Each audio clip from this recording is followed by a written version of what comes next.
Good evening. Welcome to WSBI, your resource for success podcast program, where you get to meet inspiring women-owned businesses from across the country.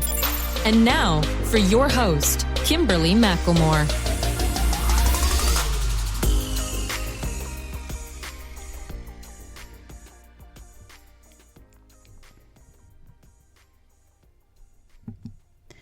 All right, good evening and welcome to WSBI, your Resource for Success podcast program, where you get to meet inspiring entrepreneurs and women-owned businesses from across the country.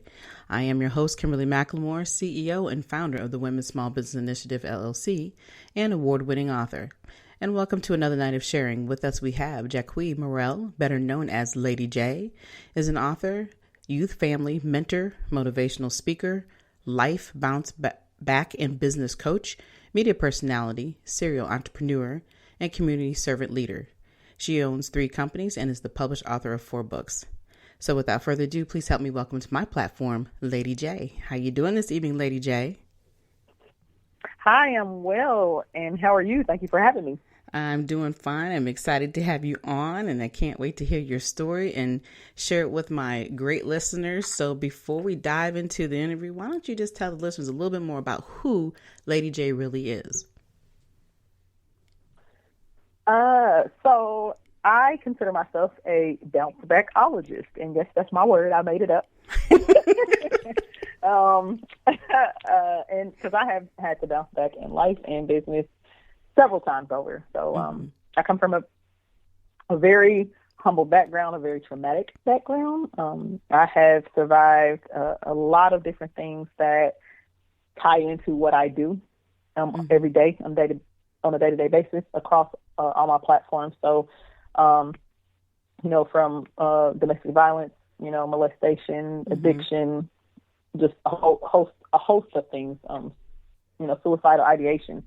And then in business, my health being a part of the reason why I've had to start over and just determined not to give up. So I always tell people before I'm anything, I'm a servant.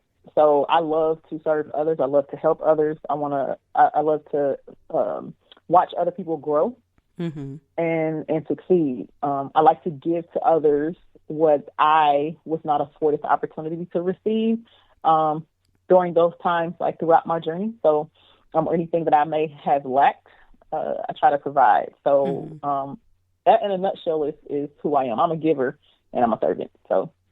All right. Well, being that you are all of those things, I want to know, I'm sure my listeners would love to know a little bit more about your actual journey. You mentioned some things in there that I can definitely identify with when it comes to domestic violence and some of the things you talked about just a few seconds ago. So why don't you kind of give us a little more background about how you got started, why it is so important for you to be that person who was the bounce back individual, because you have definitely been bouncing back on a lot of things. And so let's dig a little deeper into that part of our conversation tonight. Okay. So, as you stated, I have bounced back from a lot of different things. And I firmly believe that, and I'm going to go into a couple of those in just a second, but I firmly believe that is what shaped me into who I am and has given me the tools and knowledge and wisdom and resources to be able to pour into and help other people in all areas of life. So from growing up or being born into alcoholism and drug addiction and dysfunction and domestic violence to becoming a fatherless child at a very young age at 5 to, being molested, raped, being abandoned by my own mother, dropped off at a government facility to being homeless, kidnapped, divorced, you name it, being addicted to prescription drugs, then because of the ongoing sexual abuse and all of that, being addicted to sex after being very isolated. I've tried to commit suicide 4 times in my lifetime, and using a different method each time. But clearly God had a different plan for my life. So when I was 30 years old, that was the moment that I realized that I really needed to learn how to give the healing process 100%. I didn't know how. I didn't have anybody to teach me, show me how, where to go, who to ask. As a child growing up, I tried to tell a lot of different people about certain things that were going on, but nobody would listen. So until it was too late. And I went through life feeling and thinking that I wasn't worth anything because I was thrown away so much. I was taken advantage of. So I felt like I didn't really have anything to offer. And I felt like I wasn't worth keeping, wasn't worth being loved, wasn't worth being cared for. And I knew I was smart. I didn't know that. I knew I was smart. I used school as a way of escape. I was a very good student, very talented, gifted, but to me that was like just a fantasy, world to escape from everything else that I was dealing with. So when I became a mother, my oldest two children at the time were like 6 months and 1 year old, and that was the last time I tried to commit suicide. I was in a very, very, very bad marriage. And I went into that marriage coming fresh out of a childhood full of trauma. So I didn't heal from that. I didn't know what to do, and he had his own demon. So right. Spending time in a psych ward, and trying to commit suicide in front of my 6 months and 1 year old at the time, it really kind of woke me up. And it was like, and I would not be able to share my story of success, if you will, in life or business if I did not include God, because I didn't have anybody else. But I did know about him. I didn't know what it was to have a relationship with him. My grandmother, she teach me about him when I was a kid. And so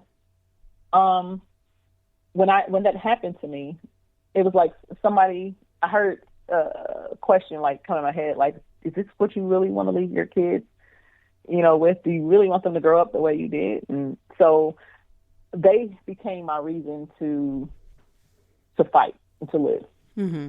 So that was the very last time I had ever attempted suicide. It was the last time suicide has ever crossed my mind. Wow. And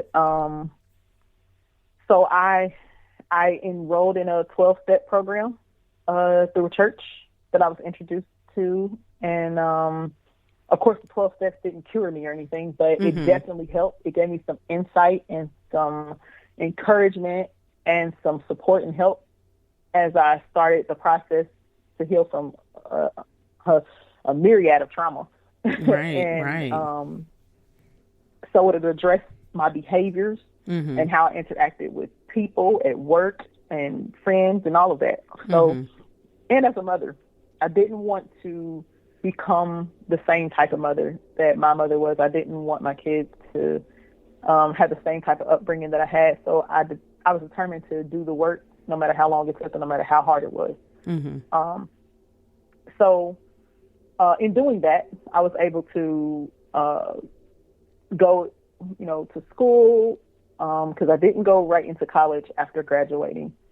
I was able to go to school. I got 2 degrees back to back, a degree in business management and psychology. I started a nonprofit. I started helping, the homeless and other families in need because that's something I knew and a lot about. And I really have a heart to help people. So, from there, I continued to use like my life lessons and things to grow, and then to put together a list of tools that people could use to address the roots of those traumas. Because I found out that, talking to a therapist or taking meds, those things are only Band-Aids. Therapists are great as far as the confidant is concerned, but they don't really truly address the underlying issues behind all of those symptoms, because that's basically what depression, suicide, loneliness, all of that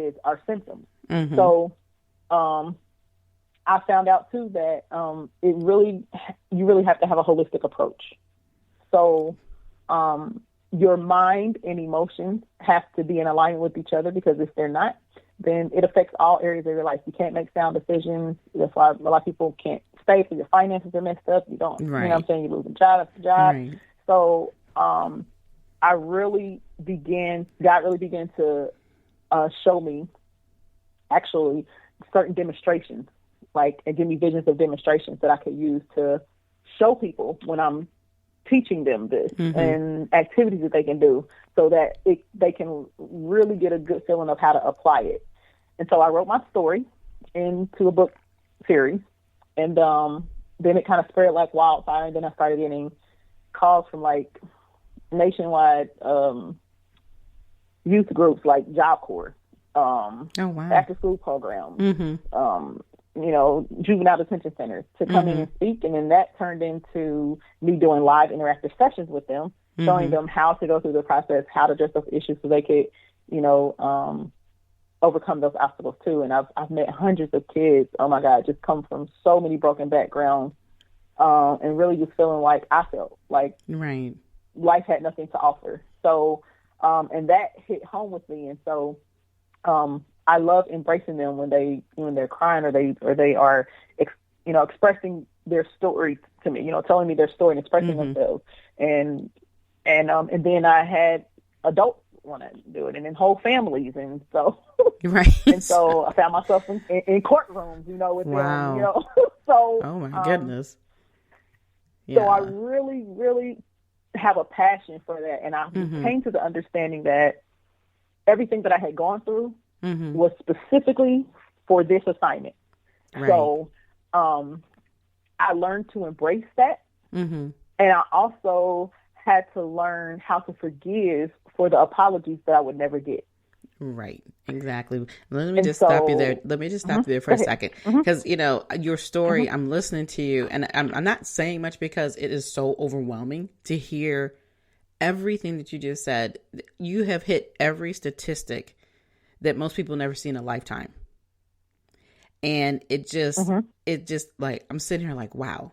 And you are still here today to talk about it, to share this information. You've put in, how many years have you actually worked to get yourself to where you're at and to be able to provide the services that you provide today? So really it started at 22, but I really, really got down into doing the work at 30. So as far as services that I provide, I've been doing that since 2010. Okay. It's when life support is what I call it. So now it's Back-OLOGY. Life support it still exists. We just some of my services now have transitioned. We'll be transitioning over into Back-OLOGY. But I've been doing that since 2015. And in that, I wanted to add a component to help them also develop life skills and learn about finances and business. And because a lot of them want to start their own companies and know what it's or how to go about, getting and maintaining a career. And so that's where business bankers came in. So it's really a holistic approach. Right. To really, truly, I hate the word overcoming because it's really overused, but to really bouncing back and really truly healing from that trauma. Because like I said, since that day when I was 22 years old, suicide has never been an option. It's never popped up in my mind ever again because I had to take control of that mindset and really, like I said, address the things in me that caused me to feel so hopeless and so helpless that that was my only result. And so I wanted people to understand that that is possible. Like, you don't have to go through life just coping. Exactly. Coping is good when you're in transition, but it should never be a final result, if that makes sense. Right. So, no, you're absolutely right. Yeah. And so when those same concepts can be applied to business. And so in business, in 2019, August 22nd, 2019, I suffered a ruptured brain aneurysm. I love the names that you come up with. I love the names you come up with. Go ahead. And so for those who don't know what a ruptured brain aneurysm is, blood forms in your head, in your brain, and like a balloon, and then it pops. And so now you're bleeding out into your brain. That's what happened to me. And that caused to me to have a major stroke on the right side. And 65% of people who have it don't survive in the first 48 hours. And an even higher percentage don't survive within the first 10 days. So they did not expect me to live. I didn't expect me to live. I couldn't talk. I couldn't walk. I couldn't speak. Couldn't do any of those things. And so they had to shut my businesses down, you know. Oh, wow. And I've had to, coming back or going through the process of rehab, which took 18 months. I toiled with the fact of whether or not I was going to still be capable of not just being able to impact people in the same manner, but still be able to do what I did in business, you know, and in, I call it, you know, life's work. Right. So, because I had lost my confidence, I was grieving the old me. I had to deal with new disabilities now. I had to figure out different ways to do certain things. And, you know, I have all these limits, or so they seem. Right. And, and so that was another form of, and then I went into depression again. I still didn't, you know, go into like, feeling like I needed to kill myself, but depression, you know, that brings about, life has a way of triggering certain things. So of course. Right. But I continue to like hold on to my faith and ask God to help me, and just, you know, was determined to do the work, because I realized, okay, he gave me another chance. He allowed me to be here to continue to see my children grow up. So I couldn't just concede to to what just happened and just say, okay, you know what, I'm done. Like I can't do this anymore, because then what example would I be providing for my children and for those who were assigned to me? Right. So, right. So that played a huge role in me being able to grow my companies as much as I have, and have worked as hard as I have to be able to help other people and support other people grow, support and grow in those areas, and their, you know, make their dreams a reality. So. Right. Well, you know, when I'm continuing just listening to your story, and the thought of you not being able to communicate with anybody for many, many years to make them understand this is what you're going through. And as we know, a lot of times in our Black communities, you know, we don't talk about mental health. We don't talk about the things that bother us. And, you know, the old saying is, oh, you know, just keep it to yourself. What goes on in this household stays in this household. You know, this is grown folks business type scenario, and you're stuck. And, you know, and there's this arrogance of not understanding that everybody is human, and everybody handles things differently. So when I hear the constant drama that you've had in your life, it just behooves me to think that nobody noticed it. And it's a shame that nobody noticed it until you literally had to hit rock bottom for somebody to hear you and understand you and realize that this trauma has put you in a state where that, you know, to sit here and hear you say that you sat, you know, in front of your children and you were ready to take your life. I mean, that's almost unbelievable and almost unheard of. You know, we hear a lot of stories, but your story, in my opinion, is very unique because, like I said, you hit every statistic when it comes to the things that we hear about in our certain communities and with our young Black children. A lot of times we don't hear about as much with girls as we may hear about with boys. And like I said, and I think a lot of that is because the lack of communication, the lack of understanding and thinking that, oh, there's nothing ever wrong. You know, we don't ever have any problems in our communities. We're just, you know, life is great and dandy, right? Obviously, that is not the truth.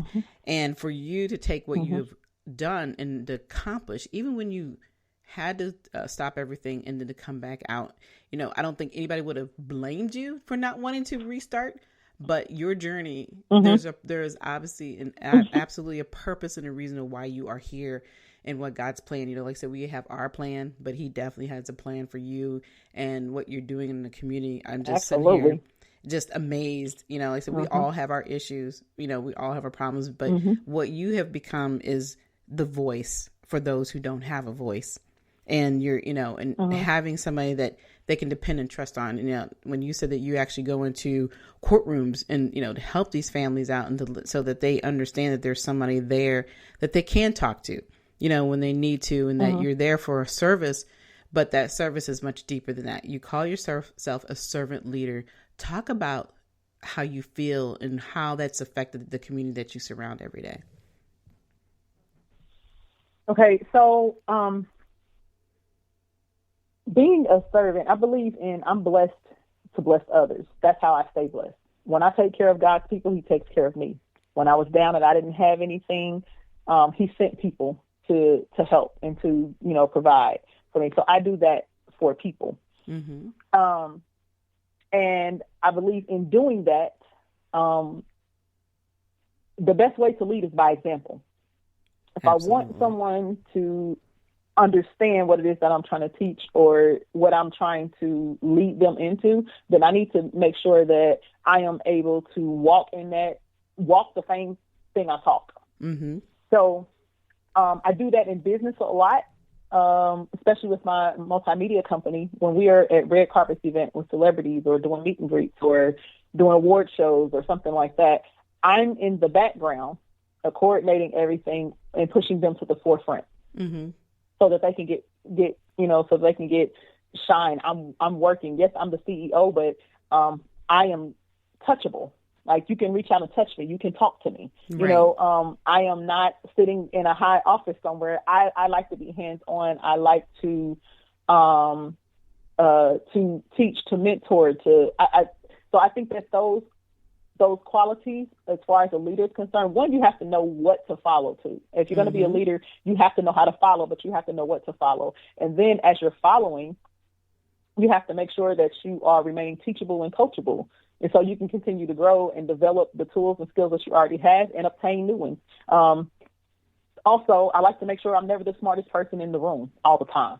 Right. So, so I can continue to learn. And so I think that as a servant, I believe in any capacity, whether it's, you know, whether you're passionate about service in nonprofit area or in business, or in ministry, in life, or whatever the case may be, you must operate with a servant's heart, because if you go out into the world and you are always looking into what you can gain or what you can get and take from, eventually people are going to stop giving. You know, That's so you won't be able to maintain yourself there. I tell people all the time, I've been afforded some extremely, you know, out of this world opportunities and had relationships with people that I would have never thought that I would have, and are able to provide opportunities for people, all because of how I treat somebody and relationships that I've built. It had nothing to do with fame. It had nothing to do with money. It had nothing. It's all about the relationships that I've built, how I treat people in kindness. So, and being a servant, a servant also comes along with favor. So money can get you certain places. Fame can get you certain places. But favor and how you operate and how you serve keeps you there. It maintains you there. So that's my take on that. And that's why it's so important to me, because I know that's what has kept me, even when my businesses were shut down. No multimedia company, the only division that was still running was the radio station. Everything else was shut down. My other companies were shut down completely. Wow. But in that shutdown, it continued to grow. Don't ask me how.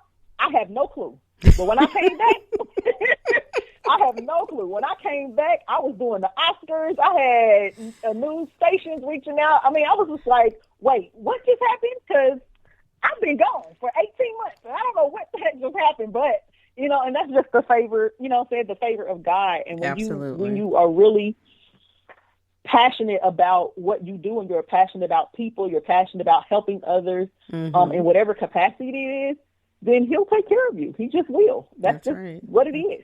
That's right. And then, you know, like you said, you still were able to have your media out there. That was also a great opportunity to continue to tell your story, to continue to move forward. And even though those other things weren't there, but like you said, it still helped you grow. You know, you grew even more beyond that. So it really it just goes to show you how important doing these types of conversations, we were talking, we're both in this world in the media, and it's so important to be able to have that voice.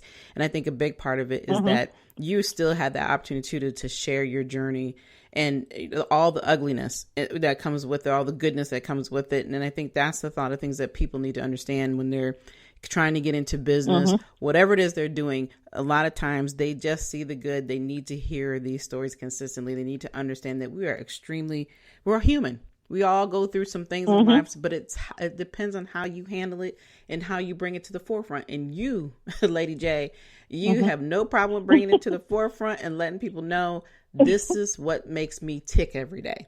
This is how I've continued my journey, and I'm here to share it with you. And I think that's the most important part. And I think a lot of times, we live in a world today that's all about that instantaneous. Everybody has to have it right now. Sharing this type of journey and make people understand that it's not about how fast you get it. It's what you do with it. The quality, how long you're going to stay around. Absolutely. And that's where, with today, I find that sometimes it's kind of irritating to see, you got people who think that, I got to have it now. And that's great to have it now, but how long are you going to last?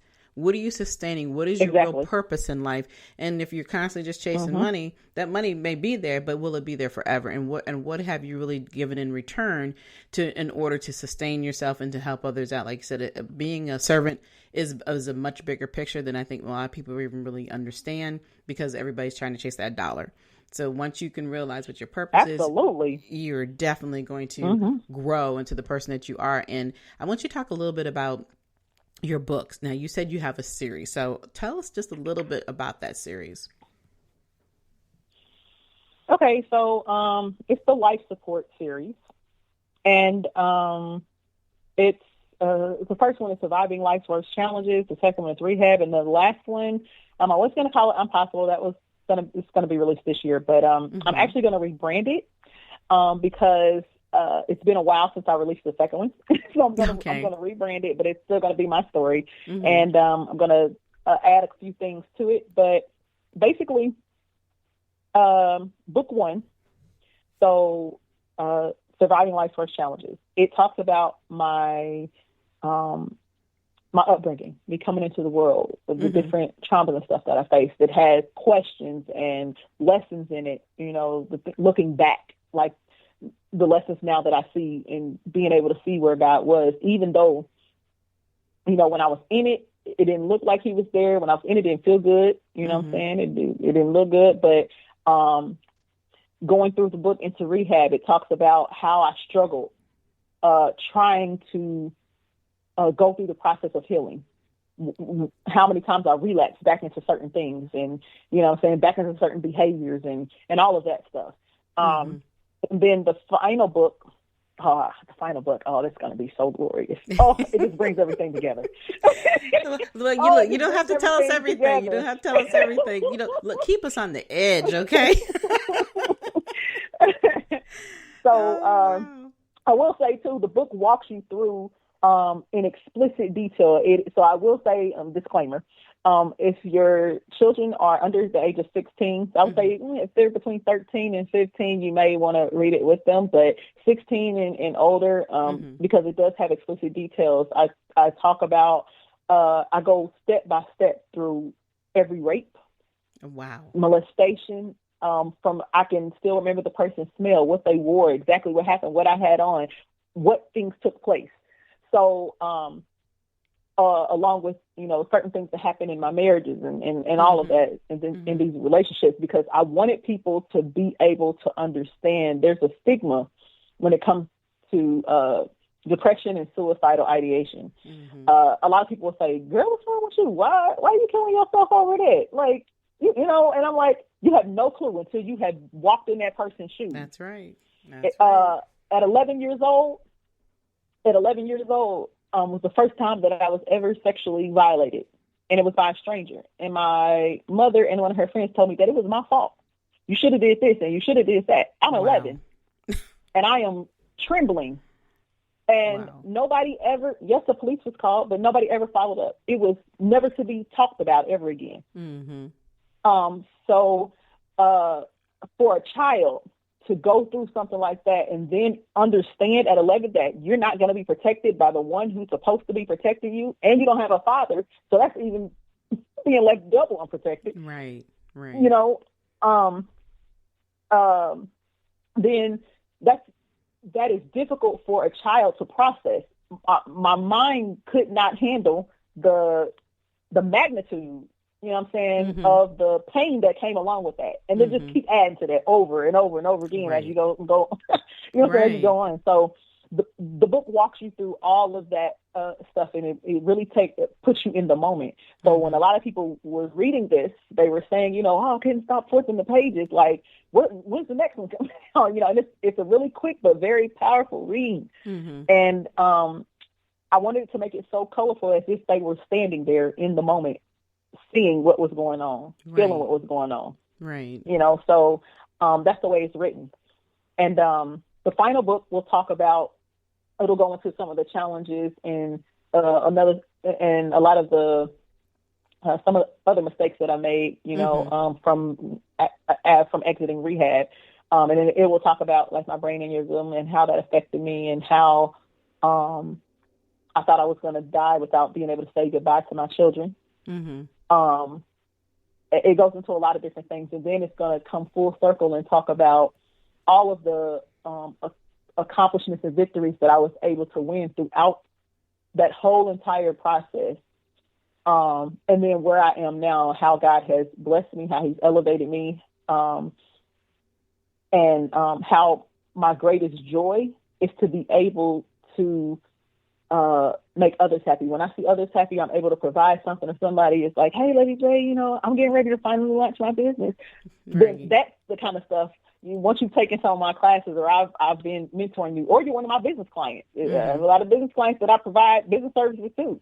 You know what I'm saying? Or if you're a young person, I have young people tell me all the time, Ms. J, you know, thank you so much for, you know, the life support program. Now I'm headed to college. I'm getting ready to be a nurse, or I'm getting ready to do this. Like, those are the things that bring me joy out of understanding that everything that I went through was necessary. Right. And it wasn't just for me. It feels like it's not fair that I was the one that had to go through that. But if I never went through any of those things, then I wouldn't be relatable, wouldn't have the tools to be able to help those people. So I had to go through that in order to gain that, you know. And then it also talks about it will also talk about, no, I'm giving away a lot, but this is the last thing. Yes, it's like you're not supposed to tell us everything. I say, give me a little bit. You're telling me everything. He's also going to talk about the number one key to really being able to succeed in life. Because and when I say life, I'm not talking about like money and business. When I say life, I'm talking about all aspects of life. Because it makes no sense to be a public success and a private failure. Amen to that. It talks about how to really, truly tap into who you are, your identity, and being able to own that and walk in that, and how that will be extremely vital in you being able to succeed in business, in life, in family, you know, in community service and all of that. So that's what you can find in that. And then there's a spinoff called Sexual Healing. And it talks about my sex addiction, and how that came about, and how being addicted to sex is a real thing. It goes into detail too, and it talks about how a lot of women, when they go into this realm of sex addiction or of promiscuity, of where that comes from and how they get there, and you know what I'm saying, all of those things. So that's a really good book to read, especially for young girls, because it tends to start from a very young age, you know, and how it alters and how you see yourself. So you subject yourself to things because of how you see yourself, because I didn't feel like I was worth anything but, you know. So, and then there's a book called I Survived Suicide, and that's a collaboration that I am the lead author and executive editor for, and it's a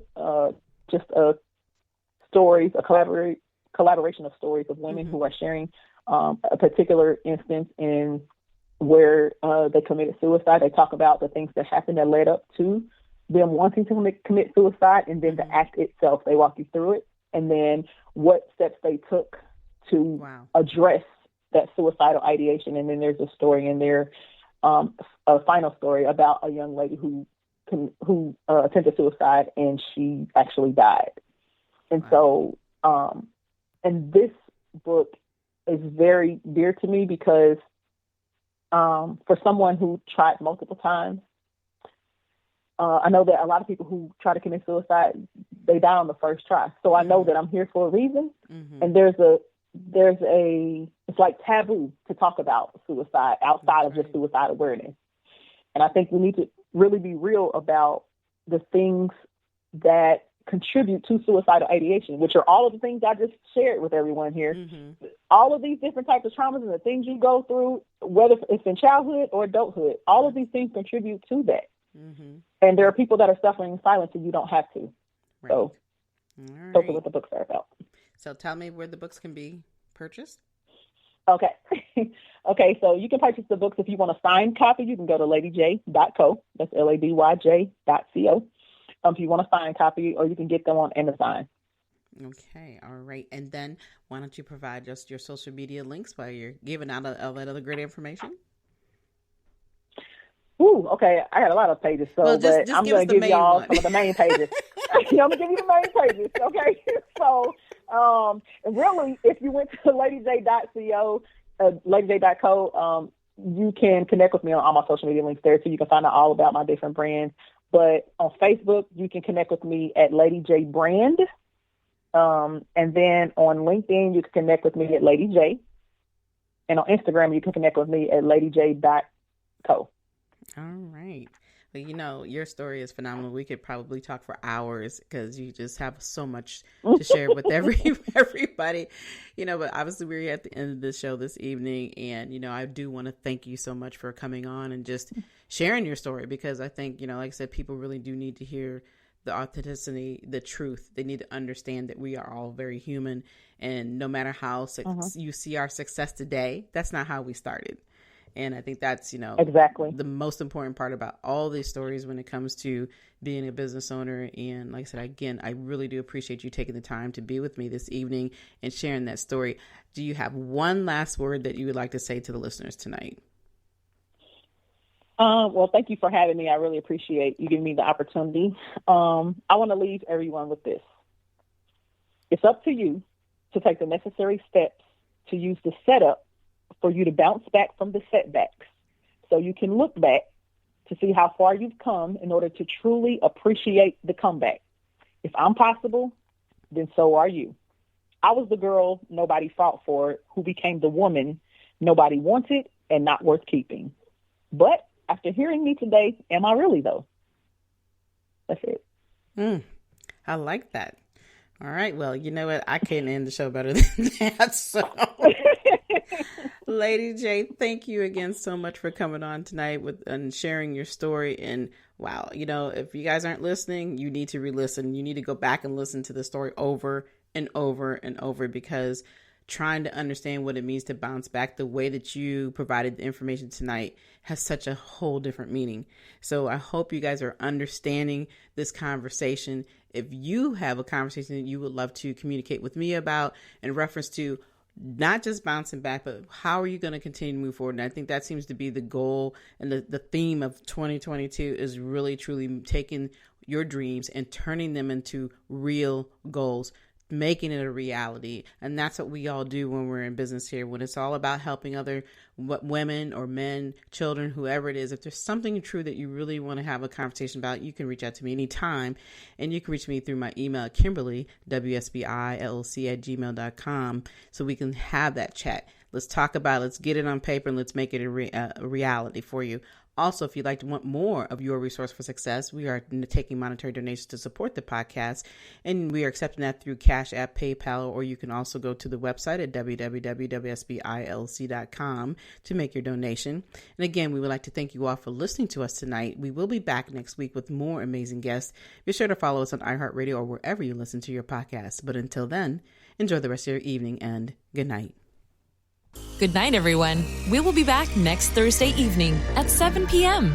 Follow us on Spreaker, www.spreaker.com/user/WSBI. View our new WSBI website anytime at www.wsbillc.com and on Facebook, Twitter, YouTube, LinkedIn, and Instagram.